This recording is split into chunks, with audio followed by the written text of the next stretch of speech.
Hola, bienvenidos a la entrevista de la tarde en 24 horas. Nuestro invitado de hoy considera que todos deberíamos recibir a diarios al menos 8 abrazos de 6 segundos cada uno.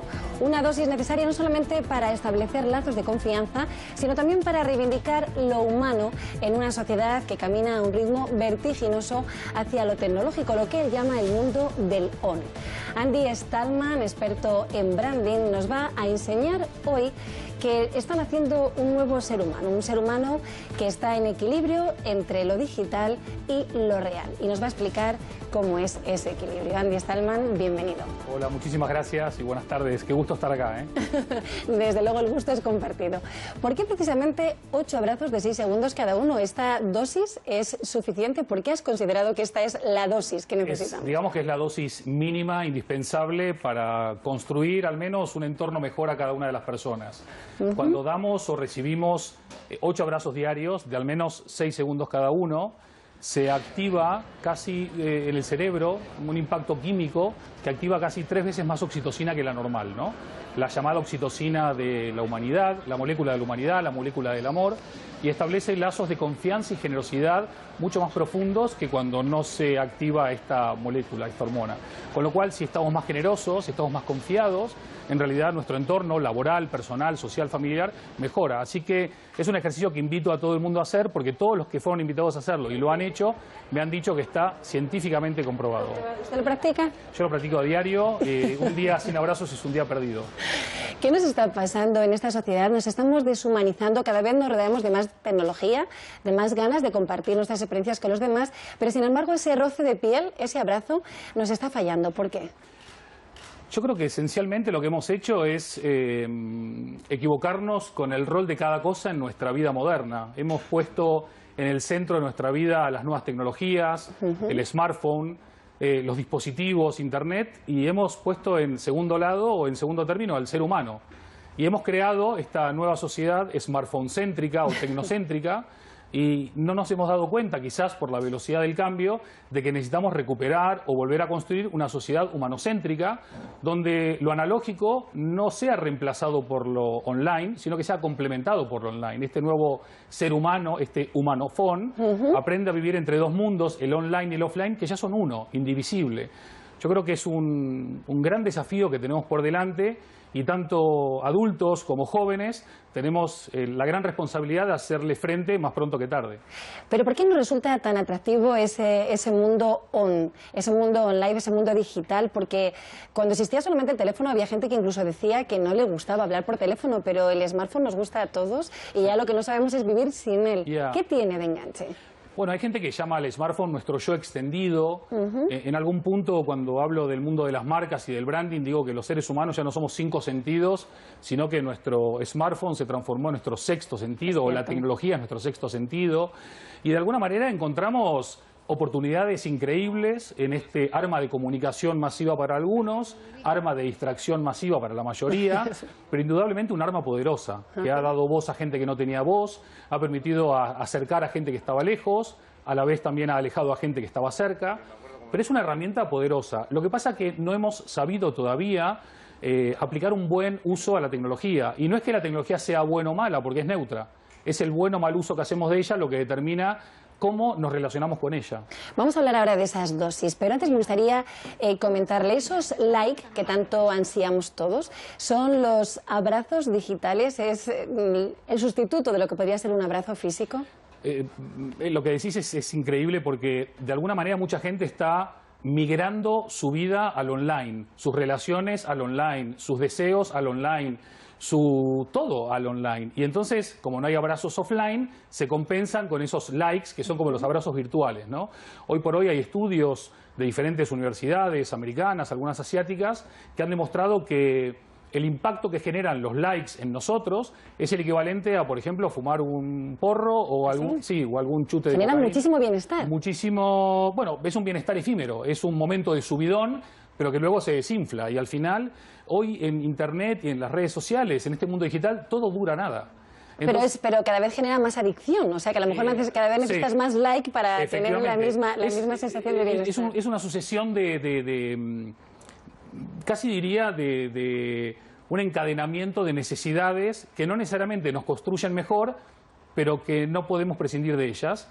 Hoy por hoy empezamos a ver fobias, en inglés FOMO, que es Fear of Missing Out, el miedo a perderse algo. Recientemente acaba de salir una nueva fobia que se llama nomofobia, que es No Mobile Phone Phobia, que es la fobia a no tener tu teléfono móvil. O sea, que puedes llegar a sentirte enfermo por no tener... Enfermo, ansioso, triste, deprimido, desesperado. Hay un catálogo de reacciones psicológicas, emocionales a la pérdida del control, o del control entre comillas, que hace que la gente se desespere. Esto está bien, esto está mal. Esto es un llamado de atención para todos, esto no es un llamado de atención. Yo creo que es bastante llamada de atención porque aparte esos likes que recibimos, incluso por lo que lo recibimos, a veces somos conscientes de que no son realmente la verdad estricta, porque damos nuestra mejor cara, contamos solamente lo que queremos que se sepa. Entonces, ¿cómo nos creemos tanto esos likes cuando sabemos que estamos jugando un poco a no contarlo todo? Bueno, hay de todo. Hay gente que puede filtrar muy bien lo que es su yo digital, que puede filtrar muy bien qué likes son interesados y qué likes no son interesados. Hay gente que puede filtrar muy bien su relación con el mundo y que no depende de más likes o menos likes su realización personal o profesional. Pero hay mucha gente que no. Y los adolescentes que lo utilizan mucho son especialmente vulnerables, quizá. Yo creo que los adolescentes son casi tan vulnerables como los adultos, que se enfrentan después de décadas de vivir en un mundo 100% analógico, en un mundo que se transforma en analógico y digital. Los jóvenes no saben utilizar bien las herramientas, pero sobre todo porque los adultos tampoco las saben utilizar. Entonces hay una ausencia de docencia, hay una ausencia de pedagogía, y si los adultos no saben usar la tecnología, ¿cómo hacemos para que los jóvenes la sepan usar? Igual tampoco hay que generalizar, hay adultos que la saben usar y jóvenes que también la saben usar, pero es otro de los temas que no entendemos. Se habla mucho de incluir tecnología en las escuelas, en los institutos, en los colegios, pero no se habla de su uso, de su buen uso, de cuáles son las herramientas para construir algo que sea, además de productivo, útil y que ayude no solamente a incorporar nuevo conocimiento, sino a aplicarlo y hacerlo valer. Lo que está claro es que estas tecnologías nos han cambiado los conceptos de espacio y de tiempo. ¿En qué dimensión estamos ahora? Bueno, otra observación brillante. El concepto de tiempo y espacio se pone patas para arriba con Internet porque esencialmente el tiempo es ahora, es ya. No hay otro tiempo más que la hora. Todo es instantáneo, todo sucede en este preciso instante. Y el concepto del espacio es que no hay fronteras. Antes tu frontera era tu barrio o tu ciudad o tu país. Hoy la frontera es donde haya penetración de Internet. Este programa, ahora mismo, la televisión llega a unos lugares, pero Internet llega a otros. Entonces, no hay a un clic de nuestra vida podemos llegar allá donde Internet llegue. Y esto es maravilloso desde el punto de vista de poder, como decía antes, dar voz a los que no tenían voz, o programas como el tuyo, que abren una ventana atípica en el mundo de la televisión, en donde se habla de arte, de cultura, de ciencia, de ingeniería, del ser humano, y que mucha gente pueda aprovecharlo y compartirlo y a la vez aprender, ¿no? Es fantástico. Pues vamos a hablar ahora de ese equilibrio, del humanofón, que es como incluyendo el off y el on de nuestras vidas actuales. ¿Cómo conseguirlo? Es precisamente la teoría que usted establece en su libro, ese mundo real, ese mundo digital, pero ¿cómo conseguir no prescindir de ninguno de los dos, pero tampoco perder la parte, sobre todo, humana de nuestra vida? Ahí está la clave del asunto. Mucha gente creyó o malinterpretó de que el crecimiento y el desarrollo tan potente del mundo online venía a comerse el mundo offline y prácticamente a sustituirlo. Y esto es un error de bulto. El online no solo no se come el offline, sino que lo complementa, se retroalimenta, se necesitan. Y el ser humano tiene que aprender que hay una vida off y una vida on. Hace unas décadas era probablemente dos mundos, hoy ya son parte del mismo mundo. Y nosotros somos la misma persona en el on y en el off. ¿Se puede reemplazar una mirada, un abrazo, un beso de las buenas noches a tus hijos, apagar las velitas del cumpleaños de tu hijo mayor en lo digital? No. ¿Podemos desde lo analógico escribir algo interesante y compartirlo para que llegue a todo el mundo? No. Con lo cual hay ámbitos en el on que son muy online y ámbitos en el on que son off, perdón, que son muy offline. Entender que son parte de un mismo mundo es empezar a entender la nueva problemática, pero también la nueva oportunidad. No ver a la tecnología como un demonio o como un enemigo. Mucha gente está demonizando a Internet. Ahora somos superficiales y banales por culpa de Internet. No, señor, no, señora, perdón, ya lo éramos. Internet lo que ha hecho es amplificar lo que ya éramos como sociedad. Entonces lo que pasa ahora es que Internet nos ha puesto frente al espejo de preguntarnos no solamente qué tipo de sociedad hemos construido, sino qué tipo de sociedad queremos construir. Y es mucho más fácil hoy gritar y hacer ruido que reflexionar, que pensar, que debatir y que luego llevar a la acción todo esto. Porque lo único verdaderamente transformación en este mundo es lo que se hace, no lo que se dice. Entonces, ¿por dónde tendríamos que empezar para conseguir ese equilibrio? Bueno, primero entender que la tecnología es un medio y no un fin. Si no entendimos esto, no entendimos nada. La tecnología se creó y se está creando para ayudarnos a mejorar nuestra vida, para darnos más tiempo, no para quitarnos tiempo y para empeorar nuestra vida. La tecnología no nació para hacernos esclavos de ella, nació para que nosotros la utilicemos a nuestra necesidad. Eso es un paso primero muy importante. Segundo, recuperar lo humano en el on y en el offline. Hoy en cualquier debate, en cualquier medio, en cualquier ámbito académico o empresarial, se está hablando de inteligencia artificial, de algoritmos, de la nube, de dispositivos, de robots, de máquinas. Está muy bien, es un debate necesario y es parte del crecimiento y del desarrollo. Pero ¿cuándo se habla del ser humano? ¿Cuándo hablamos de la persona? ¿Cuándo hablamos de el aspecto más relevante y diferenciador de empresas, de organizaciones e instituciones, que es el talento humano? ¿O vamos a seguir poniendo siempre la tecnología por delante de nosotros? La tecnología se pone incluso en el ámbito familiar, cuando los miembros de una familia están reunidos, pero cada uno está atendiendo a su smartphone. O sea que hasta ese nivel doméstico y personal está llegando a estar por delante de lo humano. Sí, ese es otro desafío importante, ¿no? Por un lado, los adultos no podemos pretender que los colegios o las instituciones solucionen todos los problemas de la sociedad. No se puede tercerizar la educación o hacer outsourcing de la educación. Con lo cual, los padres, que también están aprendiendo a vivir entre estos dos mundos que ya son uno, tienen que ser conscientes de esto. Cuando tú vas a tu hijo y le dices, por favor, deja el móvil.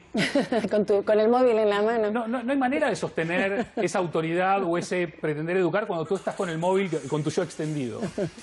Cuando tu hijo te mira y te ve con el móvil, él entiende que eso es hacia donde hay que ir. Si tu hijo te mira y te ve abrazando, o te ve estudiando, o te ve colaborando, o te ve escribiendo, o te ve haciendo lo que sea, él entiende que hay otras cosas además del móvil. Pero sí que es verdad que hay algo adictivo en el móvil que no sabes por qué. Al final acabamos mirando el WhatsApp más veces de lo que uno desearía. Mira, hoy hay estudios para todos los gustos, pero hay uno que dice que más o menos consultamos nuestro teléfono o miramos nuestro teléfono unas 230 veces por día. 230 veces por día. En Estados Unidos ahora hay aplicaciones, incluso en compañías como Google se están creando aplicaciones para limitar el tiempo en que tú estás conectado o mirando mails o mirando WhatsApp o mirando lo que sea. Te impide, te impide pensar, te impide sentir, te exilia del aquí y del ahora. Si yo estaría ahora hablando contigo en esta charla tan interesante y me pongo a ver WhatsApp, enseguida mi cerebro se desconecta y se va a otro lado. Mi cuerpo está acá, pero mi pensamiento está en otro lado. Tenemos que hacer un esfuerzo sobre ello. No puedo dejar pasar esta entrevista sin preguntarle por Mr. Branding. Usted es experto en branding. Me gustaría definirlo, pero prefiero que lo haga usted. ¿Qué es exactamente el branding y qué es lo que nos aporta a la sociedad? Bueno, el branding explicado para niños es el proceso de creación, construcción y desarrollo de marcas. El branding es el trabajo con las marcas. Las marcas son todo lo que la gente dice, siente o piensa o comparte sobre tu producto, sobre tus servicios, sobre tu empresa, sobre tu programa de televisión, sobre tu país, sobre tu compañía y tantos, etcétera. Pero no es exactamente publicidad. Nosotros no hacemos publicidad. La publicidad al final es el amplificador que utilizan algunas marcas para poder compartir su producto o su servicio. También es cierto, algunos dicen que la publicidad es el precio que pagan los productos o servicios mediocres para hacerse conocidos, porque los buenos productos o servicios se hacen conocidos con el boca oreja, ¿no? Precisamente la publicidad es la que sostiene muchos de estos medios de redes sociales y a los que nos conectamos. ¿No estamos un poco saturados? ¿No nos están bombardeando y no nos están haciendo suyos, casi que les pertenecemos? Hay de todo. Hay marcas que lo están haciendo súper bien, hay una gran mayoría de marcas que lo están haciendo súper mal. La mayoría de marcas prefiere encajar a destacar, la mayoría de marcas se siente más cómoda siguiendo que liderando, pero hay marcas que lo hacen realmente bien, hay marcas que ya empezaron la transición de lo que es la estética a la ética, entienden que tienen que contribuir a la construcción de una sociedad y un mundo mejor, se involucran en valores desde la honestidad y la autenticidad, tienen propósitos que son mucho más elevados que solamente ganar dinero, que está muy bien, pero hay otros propósitos además de ese. Y la gente se cansa o no se cansa, depende de la marca. Hay marcas que siguen siendo amplificadoras, que gritan para llamar la atención. Sí. Hoy por hoy, mucha gente todavía no se dio cuenta de que las marcas pelean por la atención de cada una de las personas, de los clientes o potenciales clientes. El cliente o potencial cliente no ha sabido poner en valor su tiempo, su atención. Con lo cual, las buenas marcas que crean buenas historias, buenos productos, que empatizan, que trabajan en comunidad, que tienen valores, como decía, en definitiva ya no son imanes, ya no son amplificadores, son imanes que atraen la atención de la gente. No son intrusivos, no son invasivos. Lo que hablamos de hacer el reflejo de lo que realmente hay detrás de la sociedad. Sé que le gusta terminar sus conferencias con abrazos. Así es. Así que le vamos a dar un abrazo y le agradecemos muchísimo que haya estado con nosotros explicándonos todo esto de la humanidad detrás de la tecnología. Bueno, que recuperemos lo humano y que recuperemos los abrazos. Muchas gracias, Andy. A ti. Nosotros nos despedimos, solo nos queda desearles feliz fin de semana. Hasta el lunes.